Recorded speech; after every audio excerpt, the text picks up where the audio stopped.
Bismillahirrahmanirrahim. On the demand of Nikhil Thakur from Union Territory, Chandigarh, ये problem matrix की है, diagonalization of matrix chapter से. Check whether matrix A is equal to, यहाँ पर row wise element है 1 2 3 0 4 6 0 4 9 is diagonalisable और not. Check करना है कि ये मैट्रिक्स डायगोनलाइजेबल है या नहीं है. तो इसको चेक करने से पहले हमें डायगोनलाइजेशन ऑफ मैट्रिक्स के बारे में डेफिनेशन देख लेना चाहिए. और इसकी डेफिनेशन को देखने से पहले, यानी डायगोनलाइजेशन ऑफ मैट्रिक्स की डेफिनेशन से पहले, हमें एक डेफिनेशन और सिमिलर मैट्रिसेस की डेफिनेशन और देख लेनी चाहिए. तो सिमिलर मैट्रिसेस की हमने डेफिनेशन लिख के रखी हुई है, तो इसको स्टेटमेंट पढ़ लेते हैं, समझ लेते हैं और इसी का फिर यूज़ होगा. सिमिलर मैट्रिसेस की डेफिनेशन है, to matrices A and B are said to be similar matrices if there exists a non-singular matrix P such that B is equal to P inverse A P.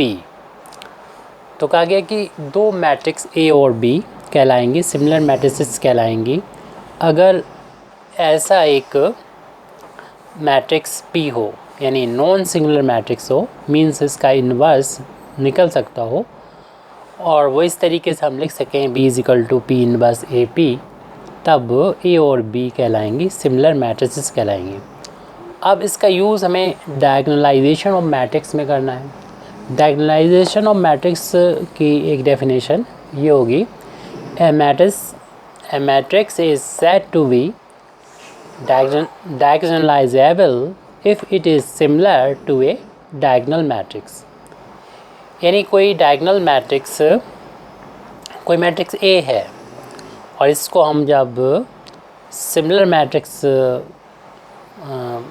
Similar ये बनाना है diagonal matrix की, माना D एक diagonal matrix है, तब एक matrix हमें P ऐसे ही यानी नॉन सिंगुलर मैट्रिक्स लेनी होगी, मिलना चाहिए, एग्जिस्ट होना चाहिए कि उस P इन्वर्स ए पी की वैल्यू D यानी डायगोनल मैट्रिक्स के इक्वल आ जाए, तब हम कहेंगे A मैट्रिक्स जो है डायगोनलाइजेबल है. यानी वही डेफिनेशन है कि A और D मैट्रिक्स जो है वो सिंगुलर मैट्रिक्स होंगी. एंड सिमिलर मैट्रिक्स की ऊपर डेफिनेशन देखिए, बस यहाँ पर ये D आ गया और D जो है वो डायगोनल मैट्रिक्स वो मैट्रिक्स होता है जिसके लीडिंग डायगोनल में एलिमेंट ज़ीरो के अलावा कुछ और होते हैं, ज़ीरो हो सकते हैं, लेकिन ऑफ डायगोनल एलिमेंट ज़रूरी ज़ीरो के बराबर होंगे. यानी लीडिंग डायगोनल में बस zero, of diagonal element zero होना चाहिए और लीडिंग डायगोनल के एलिमेंट ज़ीरो के अलावा, यानी एक दो ज़ीरो हो जाए कोई प्रॉब्लम नहीं, सारे ज़ीरो ना हो एक साथ, तो ये डायगोनल मैट्रिक्स है. तो डायगोनल मैट्रिक्स में अगर हम कन्वर्ट कर सकें इस ऑपरेशन को अप्लाई करने के बाद, तब हमारी मैट्रिक्स डायगोनलाइजेबल बनेगी. इसकी दूसरी डेफिनेशन और देख लेते हैं, यानी डायगोनलाइजेशन ऑफ ए मैट्रिक्स की.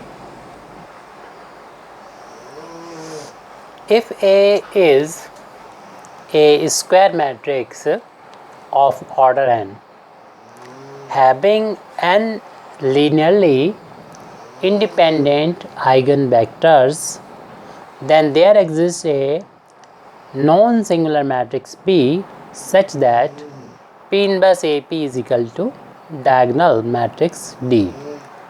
तो बस यहाँ पर हमने उसी डेफिनेशन का यूज़ किया है. यहाँ पर अगर हम मैथमेटिकली इसको ना लिखते, फिर भी इतनी लाइन हमारे लिए डेफिनेशन के लिए काफ़ी होती शॉर्ट में. लेकिन हाँ, ये चीज़ तो ज़रूरी है दोनों के लिए, दोनों डेफिनेशन के लिए, कि इफ़ ए स्क्वायर मैट्रिक्स, यानी स्क्वायर मैट्रिक्स को ही डायगोनलाइज बना कर सकते हैं। तो स्क्वायर मैट्रिक्स होना चाहिए एक तो, और दूसरा जो मैट्रिक्स का ऑर्डर है, यानी इसमें नंबर ऑफ़ रो और कॉलम इक्वल होंगे, वो कितने हैं उसे ऑर्डर बोलेंगे यहाँ पर। और हैविंग, और उसके फिर हम आइगन वेक्टर्स फाइंड करें, तो आइगन वेक्टर भी n के बराबर ही आएँ, यानी जितने रो हों उसके बराबर आए, या कहें कि कॉलम हो उतने के बराबर आए, तभी उस मैट्रिक्स को डायगोनलाइजेबल बनाया जा सकता है। तो इस प्रॉब्लम को, जो हमारे गिवन है ये प्रॉब्लम, तो इस मैट्रिक्स को डायगोनलाइजेबल है या नहीं पता लगाने के लिए ये डेफिनेशन हमारे लिए बहुत यूज़फुल रहेगी। इसी से हम सॉल्व कर सकेंगे, क्योंकि हमें यानी फाइंड करना होंगे आइगन वेक्टर्स फाइंड करना होंगे और चेक करना होगा इसको इस रिस्पेक्ट में, और उसी से पता चल जाएगा कि मैट्रिक्स डायगोनलाइजेबल होगी या नहीं होगी। तो हम अपनी इस प्रॉब्लम को सॉल्व करते हैं। ये हमारी प्रॉब्लम दे रखी है, यानी मैट्रिक्स ए दे रखी है, और इसके लिए सबसे पहले हमें निकालना होगा आइगन वेक्टर। तो फॉर आइगन वेक्टर के लिए हमें आइगन वैल्यूज़ निकालना चाहिए, यानी कैरेक्टरिस्टिक्स वैल्यूज़ निकालना चाहिए। तो आइगन वैल्यूज़ निकलती है कैरेक्टरिस्टिक इक्वेशन से।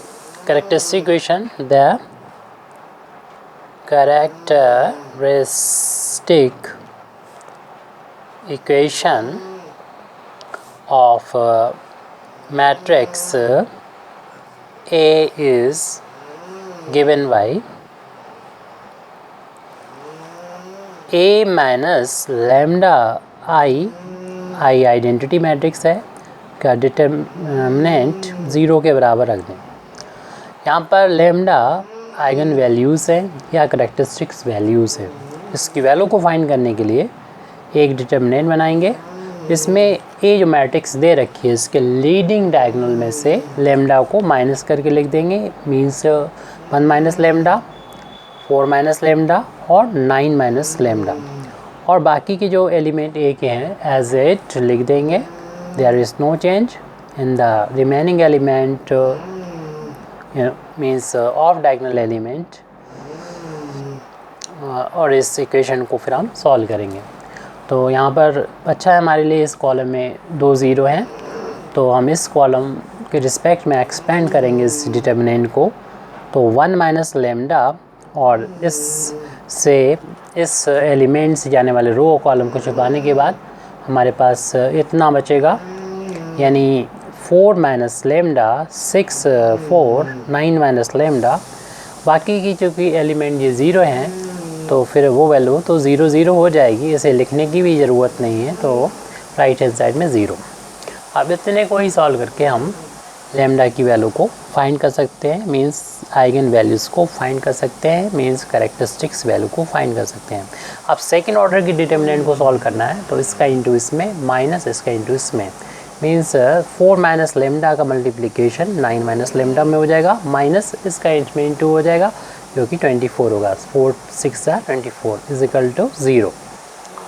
1 माइनस लैम्डा और इस ब्रैकेट का आपस में मल्टीप्लाई करेंगे। 4 का 9 में इंटू करेंगे 36, 4 का माइनस लैम्डा में इंटू करेंगे -4 लैम्डा, माइनस लैम्डा का 9 में इंटू का माइनस का 9 लैम्डा, माइनस माइनस प्लस हो जाएगा lambda square minus 24, right hand side में 0।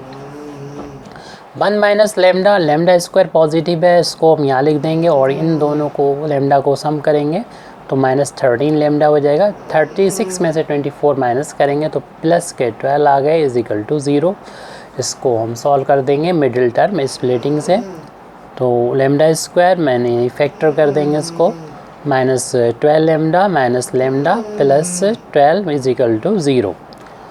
1 माइनस लैम्डा, इन दोनों में से कॉमन ले लेंगे लैम्डा को कॉमन लेने पर लैम्डा -12, -1 को कॉमन लेंगे तो लैम्डा -12, राइट हैंड साइड में 0। तो 1 माइनस लैम्डा, और इसको जब हम लैम्डा -12 को कॉमन ले लेंगे तो हमारे पास ये बचेगा लैम्डा -1, तो लैम्डा -1 इज इक्वल टू 0। जब इनको हम अलग अलग 0 के इक्वल रखेंगे तो लैम्डा की हमारे पास 3 वैल्यू मिलेगी, यहाँ से 1 मिलेगी, यहाँ से 12 मिलेगी, यहाँ से 1, लैम्डा की वैल्यू 1 मिलेगी। यानी लेमडा की दो वैल्यू रिपीट हो रही है, लेमडा इज इक्वल टू 1,1 और फिर 12।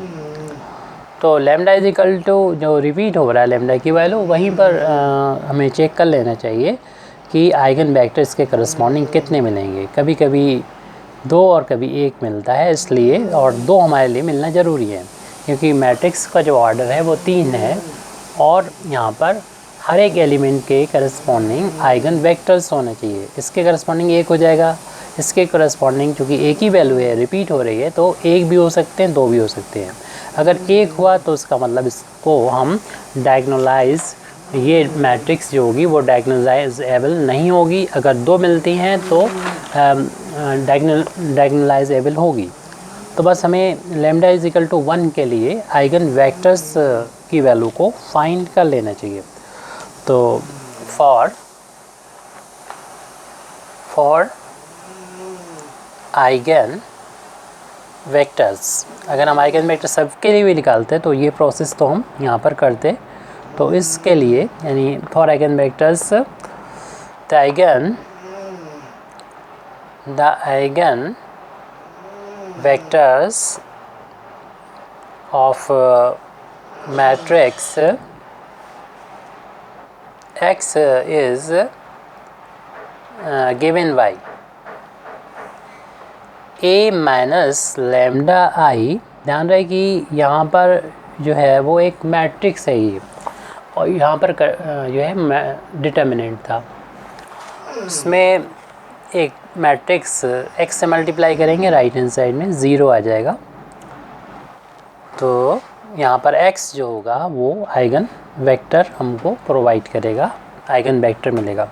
इसकी वैल्यू को फाइंड करने के लिए बस इसको जो हम लोगों ने A माइनस लेमडा आई निकाला था, इसे डिटर्मिनेंट है या मैट्रिक्स की फार्म में लिख देंगे, यानी स्क्वायर ब्रैकेट में लिख देंगे, बाकी वैल्यू वही रहेगी, यानी 1 minus lambda 2 3 0 4 minus lambda 6 0 4 9 minus lambda. और यहाँ पर कैपिटल X की जो वैल्यू होगी वो x1 x2 x3 होगी, क्योंकि ये सेकंड ऑर्डर की मैट्रिक्स थी। और इसी तरीके से राइट हैंड साइड में वैल्यू आएगी 0, ये मैट्रिक्स थी जिसको ओपन करके लिखेंगे 0 0 0। इसको हम यहाँ पर इक्वेशन नंबर 1 डाल दें। जिस तरीके से हम लोग किसी भी मैट्रिक्स को डायगोनलाइज बनाने के लिए इसी प्रोसीजर का यूज़ करेंगे। और फिर लेमडा इज इक्वल टू 1 और 2, यानी जितने भी हैं लेमडा की वैल्यू उसके लिए फिर आइगन वेक्टर्स निकालने का प्रोसीजर रखेंगे। हालांकि हमारा ये क्वेश्चन अगर लेमडा की यहाँ पर 1 के लिए, लेमडा इज इक्वल टू 1 के लिए 2 इंडिपेंडेंट आइगन वेक्टर मिल जाते हैं, तब तो ये हमें आगे जाने की ज़रूरत पड़ेगी, नहीं तो हमारा प्रॉब्लम यहीं पर ख़त्म हो जाएगी। अगर एक ही मिलती है हमें सॉल्यूशन यानी आइगन वेक्टर, तो हम पहले निकालना चाहेंगे लेमडा इज इक्वल टू 1 के लिए eigen vector. For lambda equal to 1 यानी इक्वेशन नंबर, फिर हम कह सकते हैं 1 से फ्रॉम इक्वेशन नंबर 1, यानी 1 में हम लेमडा की वैल्यू यहाँ पर 1 रखेंगे, तो ये तो 0 हो जाएगा। तो 0 2 3 0 1 रखने पर 4 में से 1 माइनस होगा तो 3 आ जाएगा, 6 0 4, और यहाँ पर 1 रखने पर 9 में से 1 माइनस होगा तो 8 आ जाएगा। x1 x2 x3, अब ये लेमडा इज इक्वल टू 1 के करस्पॉन्डिंग आइगन वेक्टर हो जाएगा, जिसकी वैल्यू हमको यहाँ पर फाइंड करनी है। और लेमडा की जो कि वैल्यू रिपीट हो रही है, तो 2 मिलना चाहिए वैल्यू इंडिपेंडेंट, तभी ये मैट्रिक्स हमारी A जो गिवन थी वो डायगोनलाइजेबल होगी। अगर एक वैल्यू मिलती है तो डायगोनलाइजेबल नहीं होगी। तो इसको सॉल्व करने के लिए, यानी सबसे पहले इस मैट्रिक्स को, जो कोफिशिएंट मैट्रिक्स कहलाती है, इसको हमें कन्वर्ट कर देना चाहिए एक्लोन फॉर्म में। और एक्लोन फॉर्म में कन्वर्ट करने के लिए इसे थोड़ा सिंप्लीफाई कर लें इन एलिमेंट्स को, तो यहाँ 3 से डिवाइड कर दें, इधर 2 से डिवाइड कर दें, यानी R2 जो सेकंड रो है उसको 3 से डिवाइड कर देते हैं, और R3 जो है उसको हमने शायद 2 बोला था, इसे हम 4 से डिवाइड कर देंगे। 4 से डिवाइड हो रहा है पूरा आसानी से कम्प्लीटली। 0 2 3 0 3 से डिवाइड करने पर 1 2 आ गया, यहाँ 4 से डिवाइड करने पर 1 2 आ गया। तो दो रो एक जैसे मिल गई और इसलिए हम इसको आसानी से अब एक्लोन फार्म में कन्वर्ट कर सकते हैं। तो अगर हम R3 में से R2 को माइनस कर दें, R3 में से अगर हम R3 में से R2 को माइनस कर देंगे तो ये 0 बन जाएंगे, क्योंकि एक्लोन फार्म में यहाँ पर 0 2 3 0 1 2 ये एक्लोन फार्म नहीं भी है फिर भी, क्योंकि यहाँ पर एक्लोन फार्म में कोई एलिमेंट होना चाहिए उसके नीचे 0, तो यहाँ 0 हम यहाँ पर एक्चुअली में इसके ऐसा सिंपलीफाई करके रैंक को कोएफिशिएंट मैट्रिक्स की रैंक फाइंड करना चाह रहे हैं। तो उसके लिए एक्लोन फार्म में जो प्रोसीजर यूज़ करते हैं वो यूज़ होता है, एक्चुअल में एक्लोन फार्म नहीं है ये। तो यहाँ पर एलिमेंट हो जाएंगे 0 0। मतलब किसी भी तरीके से आप इन रोज़ का ही ऑपरेशन करना, ये भी ध्यान रहे ऑपरेशन करते हुए हमको इसको ज़्यादा से ज़्यादा रो को 0 बनाना है। और हमारी सारी कोशिश होने के बावजूद भी देख रहे हैं कि सिर्फ एक रो ही 0 होगी कंप्लीट। इनको अब 0 हम कोई भी ऑपरेशन करके नहीं बना सकते, माना एक एलिमेंट 0 हम बना भी लें तो दूसरा 0 नहीं रहेगा, यानी पूरी रो 0 के बराबर नहीं रहेगी, यानी दो रो ऐसे हैं जो 0 के बराबर नहीं होगी। इसलिए हम कह सकते हैं इस मैट्रिक्स जो यहाँ पर आई है कोएफिशिएंट मैट्रिक्स, इसकी रैंक 2 है, क्योंकि 2 रो ऐसी हैं जो कम्प्लीटली 0 नहीं है। Therefore rank of coefficient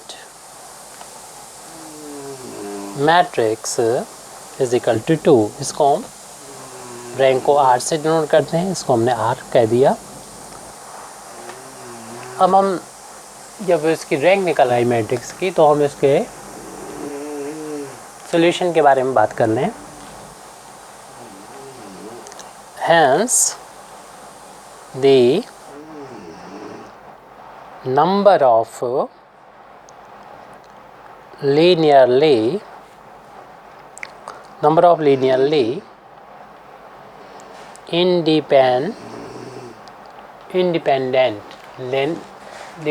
independent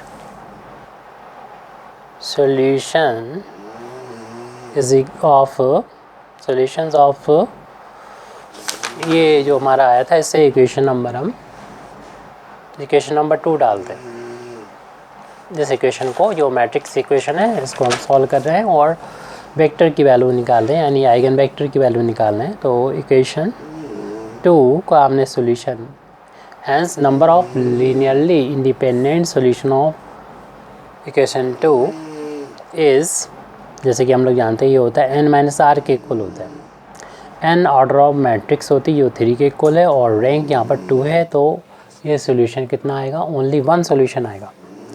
जबकि लेमडा की वैल्यू 2 लेमडा की वैल्यू थी 1 1, यानी रिपीट हो रही थी, तो इसके करस्पॉन्डिंग 2 हमें अगर लीनियरली इंडिपेंडेंट सॉल्यूशन मिलते तभी उसी के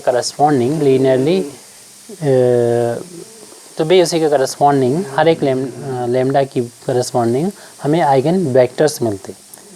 यहाँ पर एक ही मिल रहा है लेमडा इज इक्वल टू 1 के लिए, जो कि रिपीट हो रहा है, उसके लिए ओनली एक ही हमको सॉल्यूशन मिल रहा है और इसीलिए इसके करस्पॉन्डिंग वेक्टर भी एक होगा, इसलिए ये हम लिख दे रहे हैं। देयरफॉर यानी सिंस A has almost यानी ज़्यादा से ज़्यादा 1 independent आइगन वेक्टर, क्योंकि एक सॉल्यूशन तो इंडिपेंडेंट अगर एक सॉल्यूशन है तो इसका मतलब आइगन वेक्टर भी एक ही मिलेगा और हमें आइगन वेक्टर 2 तलाश थी, क्योंकि लेमडा की 1 वैल्यू 2 है, रिपीट हो रही है, तो 2 आइगन वेक्टर होना चाहिए। तो यहाँ पर एक ही मिल रहा है और टोटल हमें जो इंडिपेंडेंट सॉल्यूशन चाहिए थे वो 3 चाहिए थे, क्योंकि इस मैट्रिक्स की जो ऑर्डर था वो 3 था, तो 3 होना चाहिए। जबकि हम देखेंगे कि लेमडा इज इक्वल टू 2 के रिस्पेक्ट में अगर हमें एक मिल जाएगा तो इसके इन 2 में एक ही मिल रहा है, तो इस तरीके से हमारे पास 2 ही सॉल्यूशन मिल रहे हैं, जबकि 3 होना चाहिए। इसलिए हम कह सकते हैं यहाँ पर Therefore, A cannot be diagonalized, यानी इसको हम डायगोनलाइज नहीं कर सकते, यानी मीन्स ये हमारी मैट्रिक्स जो गिवन मैट्रिक्स थी वो डायगोनलाइजेबल नहीं है। Thank you very much Indeed for listening me. व आखिर दावाना अल्हम्दुलिल्लाहि रब्बिल आलमीन।